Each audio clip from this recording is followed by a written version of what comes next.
Hello everyone, welcome to Saroj Mishra's YouTube channel. मेरे YouTube channel पर आप सभी का बहुत बहुत स्वागत है। तो नॉन टीचिंग पोस्ट के लिए एडवर्टीजमेंट रिलीज हुई है, तो काफ़ी सारे पोस्ट हैं और 35 वैकेंसीज है। सीरियल नंबर 12 पे आप देखेंगे, सीरियल नंबर 12 पे 35 वैकेंसीज है लेवल 1। और लेबोरेटरी अटेंडेंट के लिए 3 वैकेंसीज हैं। सीरियल नंबर 12 पे प्यून है, मल्टीटास्किंग स्टाफ है, ward boy, mess helper, gardener, conductor cum cleaner and sweeper, चौकीदार। तो 35 वैकेंसीज अकेले इसके लिए हैं। लेबोरेटरी अटेंडेंट की वैकेंसी है, लाइब्रेरी अटेंडेंट की वैकेंसी है, कुक की वैकेंसी है, ड्राइवर एंड सब। फिर जूनियर असिस्टेंट के लिए भी अच्छी खासी वैकेंसीज है, any graduate. Junior assistant, junior stenographer में एनी ग्रेजुएट। इसके अलावा असिस्टेंट की वैकेंसी है और technical assistant, senior assistant, stenographer, section officer. तो अलग अलग ये सभी पोस्ट है। सभी में आप देखेंगे स्केल ऑफ पे, मतलब पे स्केल दे रहे हैं, गवर्नमेंट पे स्केल, परमानेंट पोस्ट रहेंगे। मणिपुर यूनिवर्सिटी से नोटिफिकेशन रिलीज हुई है। आपको चेक कैसे करना है, मणिपुर यूनिवर्सिटी विकीपीडिया करेंगे, विकीपीडिया का लिंक आएगा, विकीपीडिया में चलते हैं एक बार। एंड विकीपीडिया में आपको थोड़ी इंफॉर्मेशन भी मिल जाती है। पब्लिक सेंट्रल यूनिवर्सिटी है। अब देखें, जो सेंट्रल यूनिवर्सिटी होती है उसमें कोई रेस्ट्रिक्शन नहीं रहता, कहीं से भी कैंडिडेट अप्लाई कर सकते हैं, ऐसा रूल तो रहता है। फिर भी आप एडवर्टीजमेंट चेक करेंगे तो सेंट्रल यूनिवर्सिटी के अंतर्गत अगर आपको परमानेंट पोस्ट मिलती है, फाइनली अगर आप सेलेक्ट हो जाते हैं, तो ये सेंट्रल गवर्नमेंट के जॉब के इक्विवेलेंट हुआ, क्योंकि इसकी फंडिंग तो सेंट्रल गवर्नमेंट, एमएचआरडी ये सभी करते हैं ना। तो सेंट्रल यूनिवर्सिटी है। और यहाँ थोड़ा नीचे और स्क्रॉल करेंगे तो आपको वेबसाइट मिलेगा, वेबसाइट जहाँ पे लिखा हुआ है manipuruniv.ac.in। इस पर एक बार क्लिक करेंगे, वेबसाइट ओपन हो जाती है। मणिपुर यूनिवर्सिटी की वेबसाइट ओपन होती है और यहाँ पर आपको चले आना है, मणिपुर विश्वविद्यालय सेंट्रल यूनिवर्सिटी यहाँ लिखा भी है ना। तो इसमें नोटिसेस पे आपको क्लिक करेंगे तो सबसे नीचे रिक्रूटमेंट है ना। तो इस पे एक बार रिक्रूटमेंट पे क्लिक कर लेते हैं। तो रिक्रूटमेंट पे जैसे ही क्लिक करेंगे तो आपको जितने भी रिक्रूटमेंट हैं करेंटली, वो सब, पता नहीं क्लिक क्यों नहीं हो रहा है, तो ठीक है, रिक्रूटमेंट पे आप क्लिक करेंगे तो उसमें अलग अलग आपको रिक्रूटमेंट्स नजर आएंगे। तो 78 नॉन टीचिंग पोस्ट जहाँ पे लिखा हुआ 78 पोस्ट है नॉन टीचिंग, वो वाला आपको क्लिक कर लेना है। Group B, group C post है। अब इसमें ऑनलाइन एप्लीकेशन है और application form has to be made online only from the university website and then downloaded hard copy of the application along with the required documents and proof of fee has to be submitted। मतलब कहने का मतलब है, online तो आप apply करेंगे ही करेंगे, तो जो आप ऑनलाइन अप्लाई करेंगे उसकी प्रिंट लेंगे और हार्ड कॉपी उसकी बनाएंगे।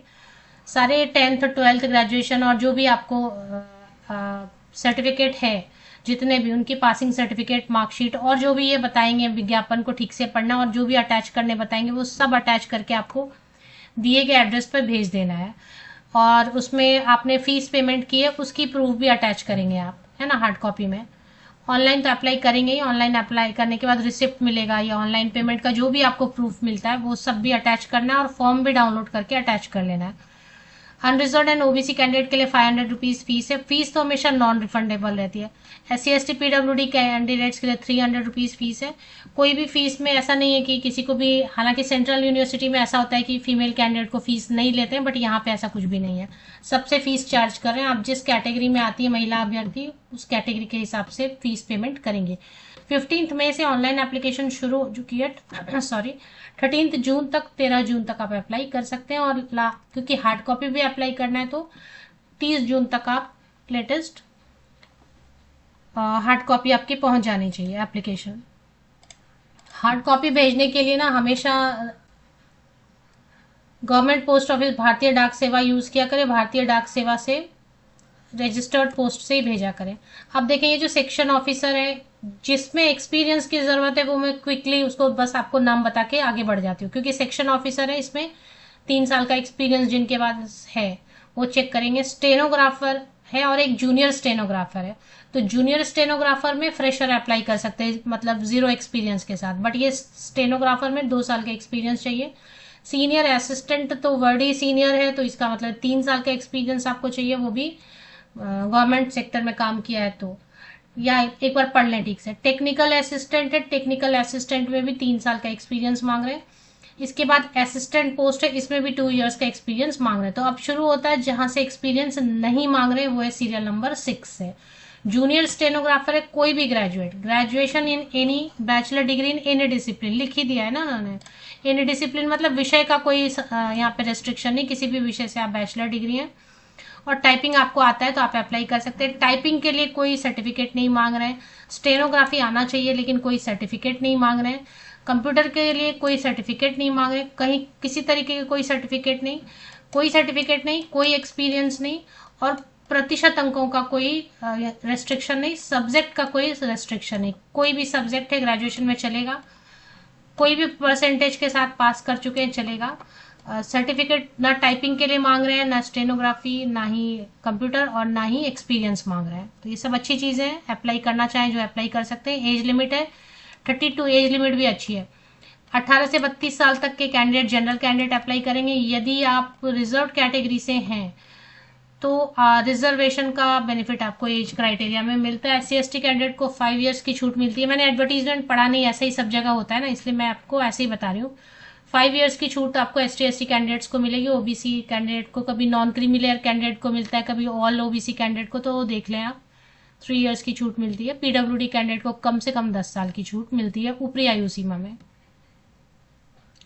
जूनियर असिस्टेंट की पोस्ट है, इसमें भी कोई भी ग्रेजुएट अप्लाई कर सकते हैं। कोई प्रतिशत अंक का कंडीशन नहीं है, टाइपिंग आनी चाहिए हिंदी या इंग्लिश। 32, 18 से 32 साल तक के कैंडिडेट अप्लाई कर सकते हैं। ड्राइवर की पोस्ट एक ऐसी पोस्ट है, 10th पास तो अप्लाई कर सकते हैं, लेकिन क्योंकि ड्राइवर ऐसे नहीं देते हैं गवर्नमेंट ऑर्गेनाइजेशन में, 5 इयर्स की एक्सपीरियंस मांग रहे हैं यहाँ पे। कुक के लिए 10th पास है और ITI ट्रेड आप किया सर्टिफिकेट है बेकरी एंड कॉन्फेक्शनरी में, तो आप 1 ईयर वाला, 1 साल वाला, तो आप अप्लाई कर सकते हैं। लेकिन इसमें भी 3 साल की का एक्सपीरियंस, 3 इयर्स का एक्सपीरियंस मांग रहे हैं। लाइब्रेरी अटेंडेंट क्या, लाइब्रेरी साइंस सर्टिफिकेट कोर्स आपका होना चाहिए। 1 ईयर एक्सपीरियंस है अगर आपका। 18 से 32 साल तक के जनरल कैंडिडेट 12th पास होना चाहिए कम से कम। लेबोरेटरी अटेंडेंट की जो पोस्ट है ना, इसमें कोई एक्सपीरियंस नहीं मांग रहे, कोई भी अप्लाई कर सकते हैं। 12th अगर साइंस से किया है, 12वीं अगर साइंस से किया है, इंटर कॉलेज जूनियर साइंस से किया है, फ्रेशर है, बिल्कुल कोई एक्सपीरियंस नहीं, वो भी अप्लाई कर सकते हैं। और 10th पास अगर आपने किया और एक with science as one and एक स्किल सर्टिफिकेट प्रोग्राम है लेबोरेटरी टेक्नोलॉजी का, तो आप 10th के बेसिस पे भी अप्लाई कर सकते हैं। 18 से 32 साल तक के कैंडिडेट अप्लाई करेंगे। प्यून मल्टीटास्किंग स्टाफ में चौकीदार है, वार्ड बॉय में helper, janitor, gardener, conductor cum cleaner, sweeper, इन सब के लिए सिर्फ 10वीं पास मांग रहे हैं, 10th पास या फिर ITI। सिर्फ 10th पास भी है तो भी अप्लाई कर सकते हैं। एज लिमिट अच्छी है, 18 to 32 ईयर्स तक के जनरल कैंडिडेट, अगर रिजर्व कैटेगरी से तो और भी एज में रिलैक्सेशन मिलेगी। जनरल टर्म्स एंड कंडीशंस आपको पढ़ना है,